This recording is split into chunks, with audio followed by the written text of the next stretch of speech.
We've seen upper bracket match after upper bracket match, and now it's time to head into the elimination matches. All four players are still standing strong. This is the first time one of them will be knocked out, and we will determine who is fourth place and who will advance in lowers. Our first competitor, as was said, is a renowned competitive player of a variety of games. It is the famous Finnish streamer, Savjz. Is playing his very unusually constructed Esper control that runs no Cry of the Carnarium and mono white.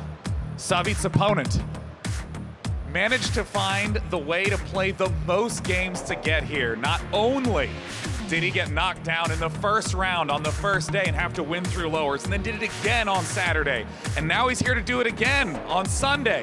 He also qualified through Magic the Gathering Arena Online. Let's welcome to the stage, Andre Strasky. Whenever he's in a position where he has to play more and more, that is his comfort zone. As you heard him say, believes his decks are best tuned, Esper Control and Mono Red. Gentlemen, good luck, have fun, shake hands, and let's begin the lower bracket match round. Over to you, commentators. Thank you, D9. Appreciate it. The great intros, as always, makes it super exciting up there on the main stage. And, you know, one of the things, as the players sit down and kind of get sorted out and get ready to start battle here, David, that stood out to me from that interview, that the words we got from Andre Strasky, was he said, I lost the first round every time coming through. He's just kind of used to being up against the wall, and that's where he's at right now. Yeah, I mean, he started off the group play in group of 16, Group A, with a loss to Matt Nass round one. Won 4 straight to make it. Started off yesterday, or excuse me, 2 days ago, the top 16 yesterday, with a loss to Piotr Goglowski. Won 4 straight. Started off today with a loss, so he's looking to do the same, win 4 straight, and become the champion. But right. I think he's used to the pressure. I mean, he's our top 8 arena grinder that's here, representing in the top 4. And making the top 8 from thousands of players trying, that last day was hectic. I mean, it was really close. I remember his Twitter. He got within the top 8, then he would lose back a spot. He would have to get on and win again, and he was like, should I keep fighting? Should I keep winning? Or risk it all? So he's used to the pressure. He made it, and it's kind of a cool story. A guy sat at home, played arena, made it to this tournament, and could walk away with $250,000 from playing arena at home. He wasn't invited. He wasn't an MPL player. He was just a guy at home playing arena, so that's pretty impressive. Absolutely incredible stuff there from Strasky. We'll see if he can keep that streak alive of elimination matches going in his way. We've taken a look there at the deck from Savjz. The one before, of course, was his Esper deck. This is his mono white deck. Both players with a similar configuration from a big picture. They both took a control deck and an aggro deck. Both of them also on Esper, as it turns out, though the aggro decks are different for our players. Mono white for Savjz, and it's going to be red in the hands of Strasky, which we'll see in just a second here. There it is. Yeah, here's his red deck again. This is pretty standard. 18 lands, 4 experimental frenzy, early creatures, burn spells, chain whirlers. Unfortunately for Savjz, it looks like his mono white aggro deck doesn't really have a good matchup in either of these pairings. Obviously, you can win any match, but when you're a mono white deck, you don't want to see a deck with Goblin Chain Whirler and lots of burn spells, and you also don't want to run into an Esper control deck, as we see here, that has 3 Cry of the Carnariums in the main. Only 2 Chaos Rafts, but Cry of the Carnarium's a lot cheaper, cost a lot cheaper, comes out quicker, and can get rid of the afterlife triggers on creatures because they don't go to the graveyard. So not a great matchup for Savjz's mono white aggro deck. He's going to hope to be on the play against one of these decks, get a good start, maybe get a win out of the way with that one, or have to win with his Esper control deck. There's a sideboard there for Strasky's Esper deck. A similar configuration to what we've seen. Yeah, this is pretty much the combination. He actually has a Field of Ruin that could come into play in, again, if you come up with an Esper control mirror, but usually there's something better to get in that mirror. Once again, Strasky, the much more experienced player when it comes to the highest levels of Magic play, 20 Mythic championships played. He's also a Grand Prix champion, among other achievements at the highest levels. Now, for Savjz, as we've mentioned before, while he did focus on other games primarily for his professional gaming career, he has been playing for a long time. And as we've seen throughout the course of the weekend here, dude can ball. He can play. Oh, absolutely. I mean, just because he's not a known Magic pro doesn't mean he's out of depth. Exactly. Let's take a look at the opening hands here, and this, of course, is also really important because the way we play Duo Standard is the decks are chosen at random for game 1, and it looks like Savjz has mono white. Yeah, he's on the draw, which is, ideally you'd be on the play, and he's up against Esper Control. He's up against Esper Control. It could have been the red deck for Strosky, not considered a great matchup for that white deck, but it is, in fact, Esper Control. Is this hand just too slow? Yeah, Strosky agrees. He's going to ship that one back, but, I mean, this hand, he's going to go ahead and set his settings up. This hand's not a lot better. He doesn't have black mana. He doesn't have a basic land type, so his lands are going to come into play tap. So unless he draws some land, it's going to be delayed for that search for Escanta. Luckily, he's on the play, so he won't fall too far behind if he's up against the aggro deck. I think right now with this hand, though, he's hoping he's up in the Esper Mirror. Disable emotes. I like it. He's kind of going through and checking every possible box one thing at a time. Yeah, Glogowski's use of the emotes has taught these players. Started off, shut that off. Nice. Shut that down. Thinking. Oops. All right, land go here. So Savjz did mulligan the hand we saw earlier. Now he has 2 land, a couple 1-drops. Unbreakable formations will be nice if he's up against Kaya's Wrath. Yeah, he just needs a little more oomph in this opener right now. He's only going to have 4 power total. Hello, Benalish Marshall off the top of the library is a good one, though he is going to need to find a 3rd land to cast it. Hollow Fountain was a huge draw for Strosky. They would allow him to play Search on curve, and now his Glacial Forest to come into play untapped, so that he'll be able to cast Absorb without taking 2 more damage. Okay, big turns coming up here for both of our players in the early stages. The land drops are really important. Savjz particularly can't cast a single spell in his hand unless he hits another land off the top of the library. And while it's a decent start with the 3/3 drops, it's only 4 power. It's something that Strosky might be able to manage. And another Snubhorn Sentry is not going to add any power to the board here for Savjz. So we could see mana issues early. Sending a message with the Snubhorn Sentry. Oh, I like it. Get in there. Isolated Chapel was a really big draw for Strosky. He does want to hit his land drops and get to that Teferi, but it also gives him a black mana in case he draws some black cards. He's able to cast them. Savjz tanking it out a little bit on whether to run out the second copy of the Snubhorn Millionaire there. He does go for it, though. Yeah, he knows Strosky's deck list, and Strosky's only playing 2 Kaya's Wraths. He has 3 Cry the Carnariums instead. Snubhorn Sentry's a little bit bigger. Ooh, and look at this. A Moment of Craving, a card that you mentioned before, David, is a potentially key card in a matchup like this, as it allows you to buffer your life total a little bit while taking a threat off the battlefield. Venerated Loxodon was the draw step, though, for Savjz, and he has set himself up beautifully for the big elephant to hit the battlefield. He's already got 4 creatures, each of which can pick up a counter. Yeah, he can still attack for 2 if he wants, put a counter on the elephants, one of the other 2 ones, and use 2 lands. I think we're going to see this get absorbed here, though. Yeah, regardless of that, the Absorb sitting in hand for Strosky has found a beautiful target, as Convoke is going to allow Venerated Loxodon to go on the stack, even though Savjz is sitting on only 2 lands right now. Right now he's deciding if he wants to tap all the creatures and give them a counter, potentially, or attack with 1 and use the lands. 2 damage could end up being huge here with your opponent at 12.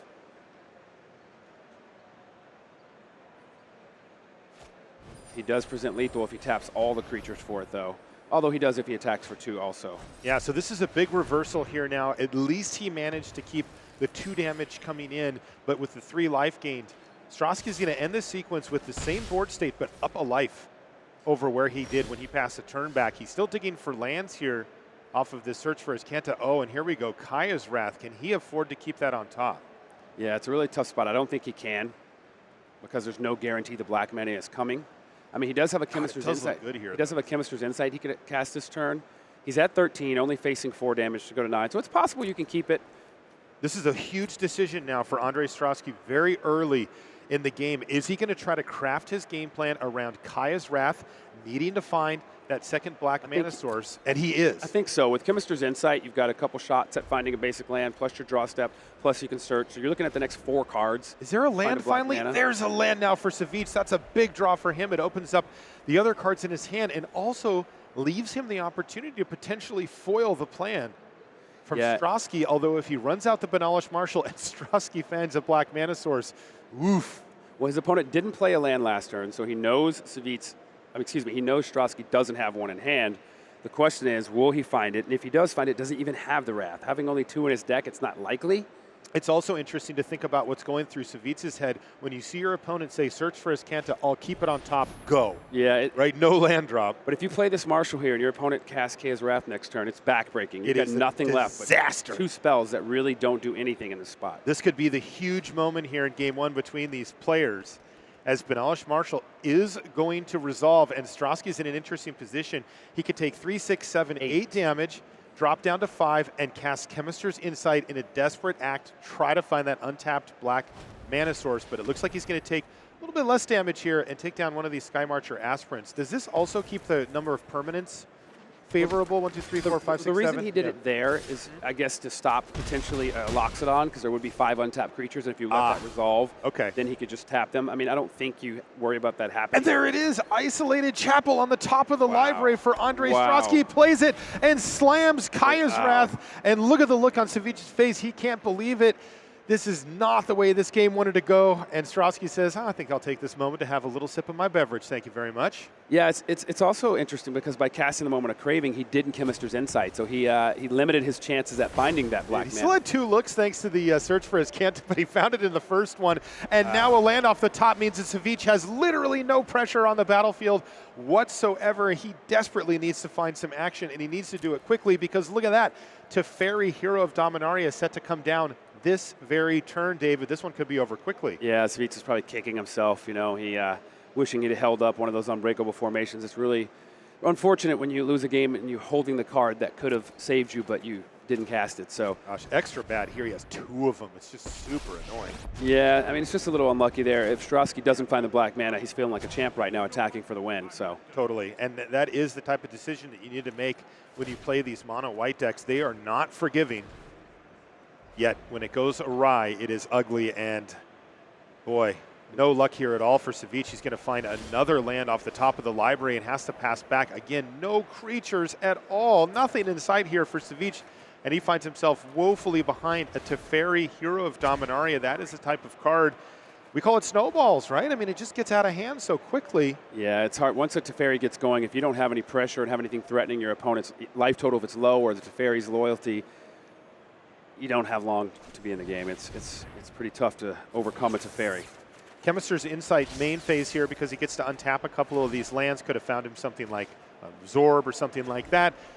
And he's going to pass the turn back rather than casting Thought Erasure there. What did he find off the top? A Tithe Taker. Okay, fine. That is something. It's not 0. Yeah, I mean, it will take a couple of removal spells or a Teferi's Tuck to fully deal with it. Strosky not interested in any more.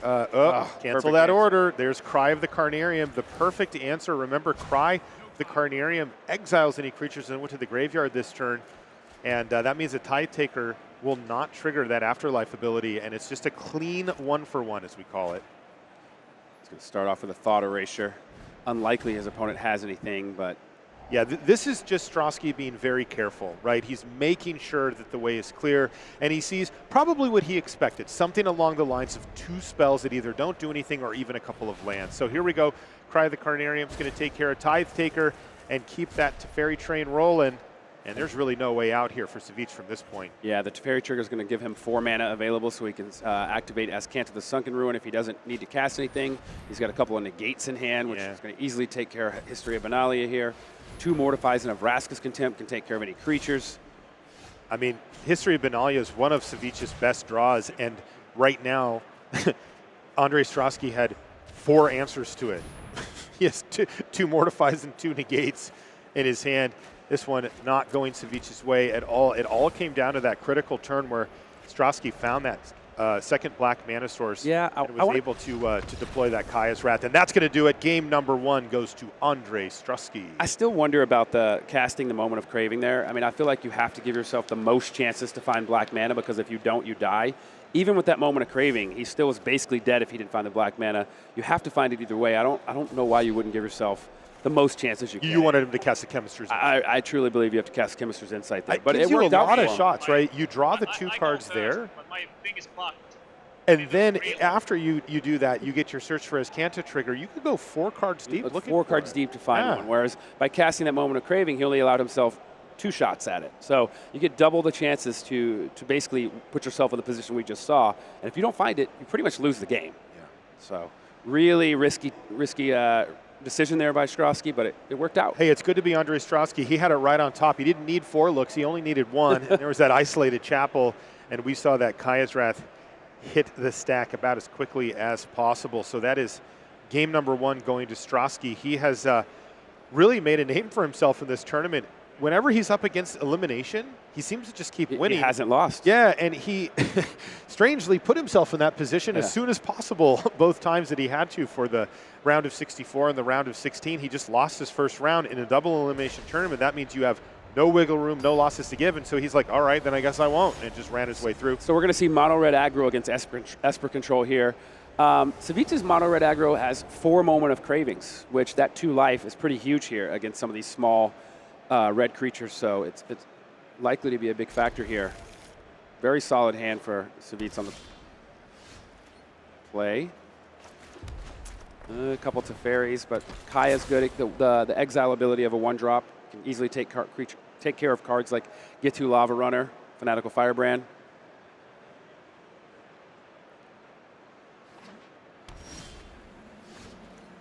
Okay, Lava Runner turn 1 here for Andrei Strosky. Just a couple of lands on the battlefield thus far for Savjz.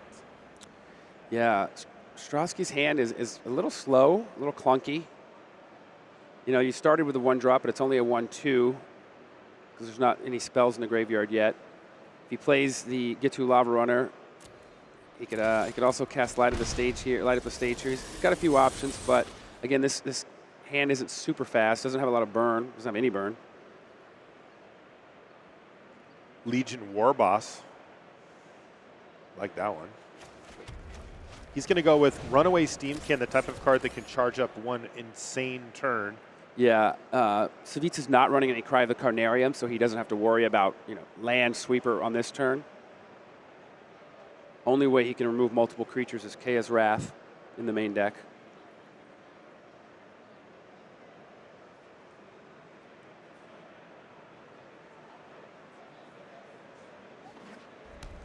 Land number 3 hits the battlefield here for Savjz. Yeah, and while Strosky's can is a little slow, we really could have used the 3rd land here. The Steamkins, they do power up with the spells you cast, but they also encourage you to put more spells on the battlefield, which kind of walks you into Kaya's Wrath. So it's a little dangerous, a little delicate game here. I think we're going to see Light Up the Stage, maybe try to find a land. He's got a Runaway Steamkin flooded here. He's got 3 of them now, 1 on the battlefield, 2 in hand. That is a lot of action. Yeah, they do work well in multiples. You keep stacking spells and the counters can just stagger, and you can cast multiple spells a turn by removing the counters. With Experimental Frenzy, it can get really crazy. We've seen that a few times this weekend. And there it is, Kaya's Wrath now for Savjz. So he says, I can play that game too, Mr. Strosky. I've got Kaya's Wrath in my deck, wiping away the 3 creatures that were already there. I think I would have went with the Light Up the Stage there, try to find a land, get a little card advantage back. Yeah, he was trying to set up for some absurd turn the next turn. Oh, no. Still no land. A bit of a disaster here for Andrei Strosky. He fires off a shock just to get the 2 damage in and get that spectacle cost going on Light Up the Stage, and he finds another shock and a Firebrand. Now, the good news for him is that he can cast both of those next turn, but really wanted to see a land. Yeah, and Kaya's especially huge here because of the ability gives him 2 life when he exiles a creature, which there happen to be in the graveyard. So not only is the loyalty really high right now, but he's gaining life, and he has the ability to exile creatures with one converted mana casting cost. But by casting the shock, there's 2 instants in the graveyard. The Lava Runner has haste, and it can take down the Kaya. But it's a little awkward because he had to strand that Fanatical Firebrand in exile, and he's never going to get a chance to cast that again, the one that he hit off of the Light Up the Stage. Yeah. But he needed to get Kaya off the battlefield. You do what you got to do, and he's going to give away a little bit of value to do so. And Strosky does not look happy about this. Here's Teferi, Hero of Dominaria, now on the battlefield for Savjz. So really nice back-to-back turns there, Planeswalker into Planeswalker. Yeah, and an untapped 2 lands, so now he's got Syncopate for 1, which normally against the red deck on turn 5, Syncopate for 1 is not usually going to get a lot of value, but with your opponent not hitting land drops, it's potentially, if you were to say play Chain Whirler or Legion Warboss here, likely Chain Whirler since it's post-combat, Syncopate for 1 is a really nice answer for that. Yeah, and look at this, getting some sick value from Syncopate here. Chain Whirler was going to knock Teferi's loyalty down 1 more to 2. Try to set it up for next turn to kill him, but instead he gets the plus and keep his Planeswalker at a pretty hefty 4 loyalty here. Yeah, and he's got a handful of Mortifies he can cast, or now he just found a Moment of Craving, which can take down the Get To Lava Runner, give him 2 life back, protect his Teferi. The fact that Strosky missed those land drops and had sort of a clunky hand where he couldn't get a lot of permanents on the board And then got Kaya's Wrath, really gave Savjz the time to get in this position where he seems to be okay. 17, 6 land, 5 cards in hand, a Planeswalker on 4. Yeah, interesting little decision on end step there from Savjz. He had to decide if he wanted to use the Moment of Craving now, and that would take the only wizard off the battlefield and make Wizard's Lightning a full price spell. But you can also kind of force your opponent to make a decision otherwise and just say go, and then you have to say, hey, do you want to attack me or Teferi? Okay. You can get a little bit of information out of that. But as it stands, he did it on his main phase. He doesn't have anything for 2 mana, so the untapped lands aren't really helping him out here. But this is Legion Warboss now from Legion Warboss is a really powerful card, especially against control decks, because it allows you, it just continually generates threats. So you don't have to play anything else. You don't have to walk into mass removal spells. You can play a Frenzy next turn and still be protected sort of from a Kaya's Wrath without having to play any more creatures. Luckily for Savjz, he has a couple Mortifies. Mortify was a huge reprint for Standard, because Experimental Frenzy, normally Mortify would just be an overcosted removal for a one converted mana cost creature, but it actually deals with Frenzy really nicely. So Mortify's very huge in this matchup. Yeah, Mortify's ability to take down effectively any creature is really powerful in and of itself, but boy, that extra text certainly matters here. Yeah, this is the way that this game would go, right? He has to Vraska's Contempt before Strasky goes to combat, or he would get a trigger from the Warboss, which would generate another 1/1 Goblin.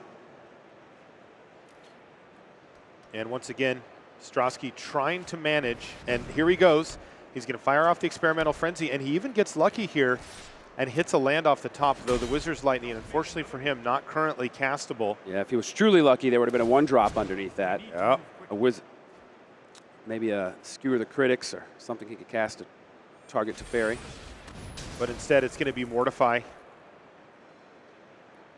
And that's going to stem the bleeding quite nicely right there. And you can see that Strasky says, this is not going well for me here. He's going to fight it out. But it looks like Savjz has all the answers that he needs, and he's not going to be running short on them thanks to Teferi. Yeah, and he's looking in a good position to take game number 2 from Strasky. And search for Scanta, I think it's set to flip next turn, which being at 19 life, a Planeswalker, a flip search, he's in great shape. Now his opponent's putting a 3rd creature on the battlefield, which walks right into the Kaya's Wrath in his hand.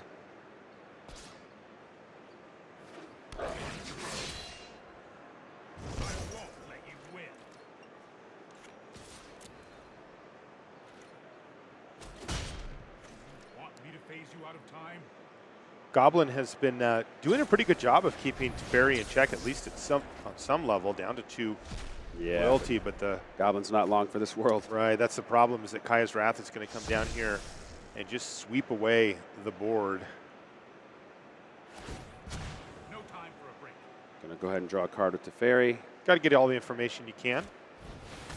And there we go. Kaya's Wrath is going to seal the deal. That is Andre Strasky quite appropriately conceding the game and forcing game number 3 is Savjz. And look at him. You can see the relief on his face. You saw him look to the skies like, okay, I'm in this. We've got a game 3. Now, David, the way this works, of course, in Duo Standard is the players now, they get a choice. Before, their decks were just assigned at random to them for games 1 and 2, but here they get to choose. What we've seen pretty consistently over the course of the tournament is that when we have 2 players, one with Esper, one with an aggressive deck, they've chosen Esper. Esper mirrors. Yeah, I actually talked to Savjz after his last match, and I asked, did he consider mono white after the thumping he gave the Esper deck of his previous opponent? And he said, not really. He's like, I don't want to go against Cry the Carnarium. I don't think the matchup is good, even though I won. He's like, maybe I should have, but I wanted to play Esper control mirror. So I think he's likely going to stick with that, because instead of the other deck being mono white, the other option could just be mono red again also. So I think we're going to see him on Esper, and I think we're going to likely see Strasky on Esper also. All right, this is an elimination match here at the Mythic Invitational. This is going to send the loser of this game home in 4th place. So we've got the Esper mirror. Savjz is on the play. Strasky's hand doesn't have any blue mana. He's on the draw, but he doesn't have any blue mana. And you want to play Search for Azcanta on turn 2 as early as possible. Obviously, your opponent could have Mortify, but if they don't, it's a huge card in the matchup. He's going to need 2 to cast Absorb, 2 blue mana, so it's a tough hand. I mean, again, you you probably are likely in the Esper control mirror. I think he knows that. He's kind of probably checked on what Savjz has picked in this spot. So you do have time. So I think we might see a keep here. It's a tough one. He's thinking about it. Savjz's hand is a keep, you know, it's a no-brainer. You've got 3 land. You've got all your colors. You do have a dead card in Kaya's Wrath in your hand. Yep, Strasky's going to keep. Going to need a little luck. Yeah, an early blue source. Hello, my friend. Drowned Catacomb right off the top of the library there. We've got from ourselves Andre a game. Strasky. Boy, he knows how to find those lands right when he needs them, doesn't he? We've got ourselves a game. And that means that the search for his Kanta can come down right here and right now and already kind of put the ball into Savjz's court. Says, hey, you got to deal with this. Now, Savjz has the answer for it. He does have the Mortify. He's not even going to let Strasky get that one look at the top card of his library. He's going to send it packing right away. But still, that's a lot of pressure. The key thing I'm seeing here is land drops. Strasky has 3 more in hand. Savjz, okay, he needed to draw a land this turn. He was stuck on 3, and that's not where you want to be in the control mirror. Now he can cast Chemister's Insight and maybe find some more lands. Okay, yeah, that was a big draw step there from Savjz finding that land. Now he can fuel his hand here to see if he finds any more. Okay. Gosh, he keeps trying it on the very last card possible. But again, he does have the Chemister's Insight in his graveyard and one in his hand now as well. There's a search for his Kanta now from Savjz. It is a problem going forward, but again, not a lot else to point these Mortifies at, so they tend to trade off pretty often. Yeah, and this is a tough spot here. You know, you likely want to protect your search for his Kanta, and Savjz could with Absorb, but that'll leave him tapped out. And he knows his opponent will be able to play a 5th land, and if he has a Teferi and a 5th land, Teferi's on the board. And yes, you have Vraska's Contempt. He'll be able to untap 2 lands, but there is 1 negate, I believe, in Strasky's deck. 2 negates and 1 negates. Yeah, I think Savjz has the 1 negate. Savjz has 1, yes, 2 negates. So it's a tough spot. I think you just want to be patient here. Not likely you want to tap out, and Savjz agrees. Yeah, smart play there from Savjz. He's just going to say, okay, fine, I'm going to live to fight another day and keep my Absorb at the ready. Land number 5, and with the mana available, Andre Strasky just says, go ahead, I'm not going to tap out. Of course, the problem for Strasky being that the exact reverse could happen. He could go Teferi, counter it, untap, his opponent has Teferi, and then all of a sudden he finds himself way behind. So patience is of the essence here, and he's drawn himself a search for his Kanta here, and you can see him counting up the lands on the other side of the battlefield, giving respect to Syncopate here. Yeah, and you can tell Savjz, he really wanted a land there, so he could possibly cast 2 spells at once. He could cast Kaya and leave up Absorb, but now he doesn't want to tap out, so he was able to play anything. But he can cast Chemister's Insight into turn. Very important card in the mirror. Allows you to hit land drops, get rid of dead cards, such as Kaya's Wrath. Strasky wisely going to play that land first. That does allow him to pay for a Syncopate if he'd like. As it turns out, no Syncopate in hand here for Savjz, but he does have Absorb, and he's going to fight over this search for his Kanta. And once again, this is similar to the thing that we saw at the end of Savjz's turn, which is, do you want to fight?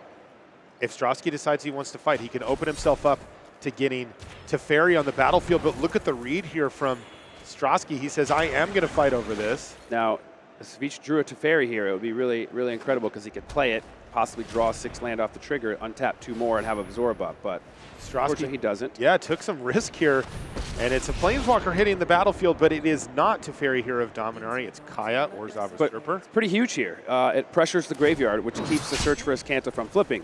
Although in these best-of-1 matches, being able to filter off cards such as Moment of Craving and Cast Down gives search for his Kanta a lot of value, but flipping is where it's at. It's not going to happen. And look at this negate off the top of the library now. For Strasky says, I have enough mana to cast Fairy Hero of Dominaria and counter back.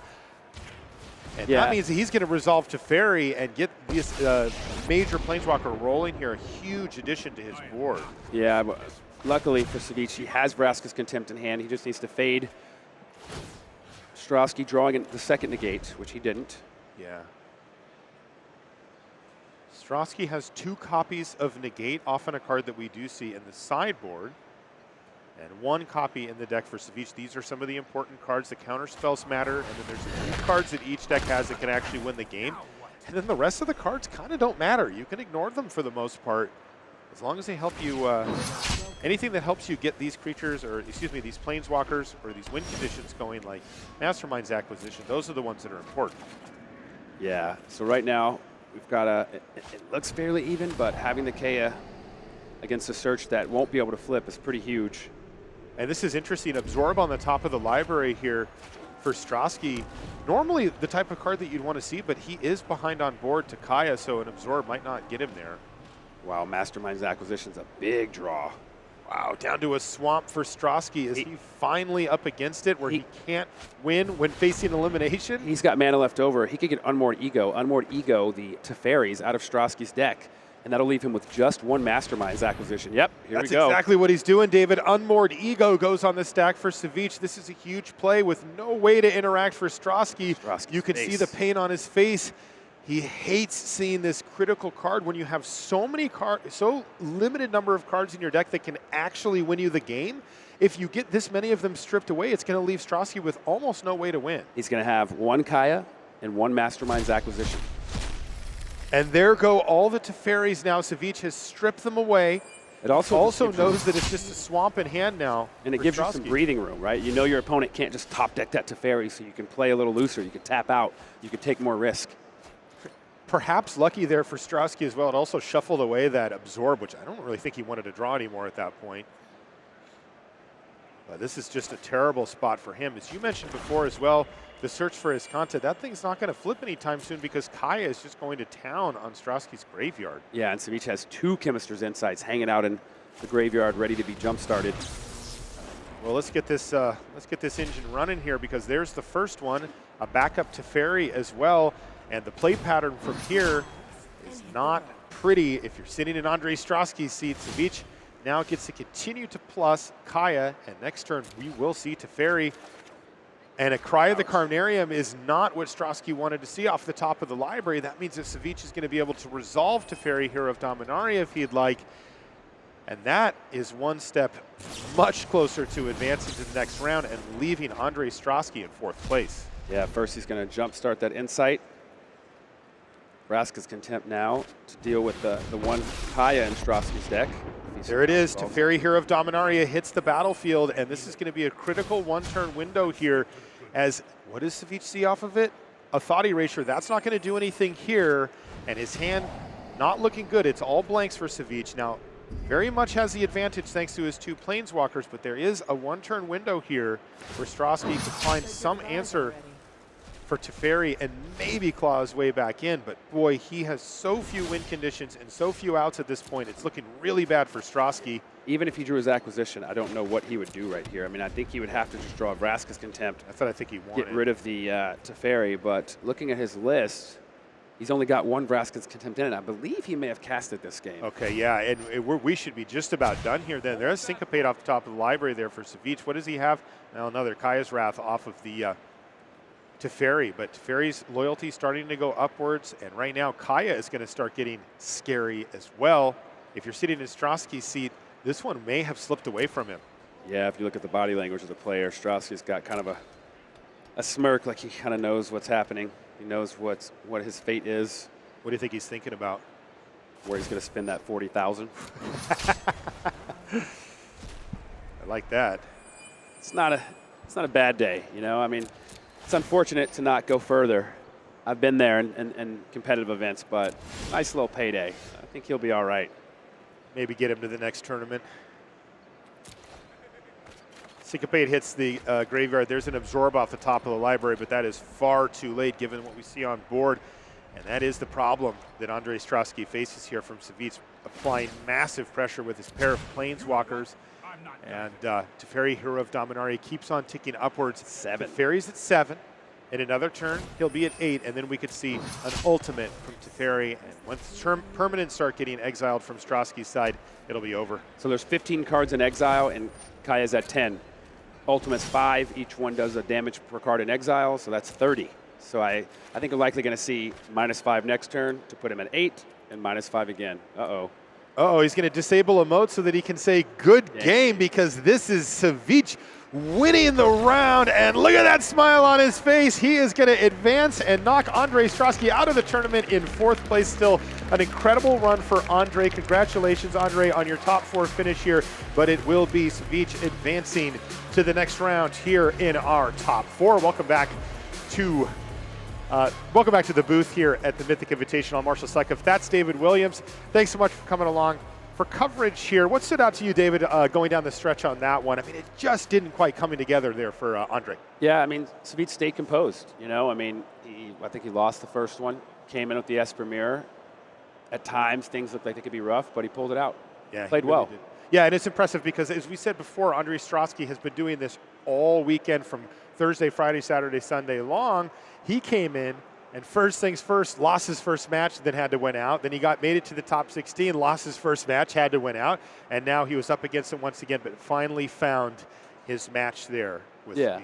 I mean, it's the first time he lost 2 in a row, but at least it came in the Final Four, not in the first bracket, Yeah, for sure. But again, a really strong finish for Andre Strosky, who actually qualified through arena grinding. He got all the way to the top 8 Mythic on wasn't easy. Constructed. No, not at all. Wasn't easy. No, and I mean, Andre is somebody who's been at the highest levels of competitive Magic play. We used to have the platinum levels. He actually was a platinum pro. Yeah, before. So, make no mistake, but still really impressive for him to put the time and effort in, the skill needed to get to that super late stage and stay in the top 8, and he's going to have to settle for a top 4 finish here. Yeah, I remember that day, the day grinding, that last day. A lot of tweets. Magic Twitter was amazing. Yeah, Watching it was. Everybody trying to get to the top 8, getting close. Should I play? Should I not? Yeah, it was a fun day. All right, well, Savjz is your winner here, and he is with Becca Scott right now.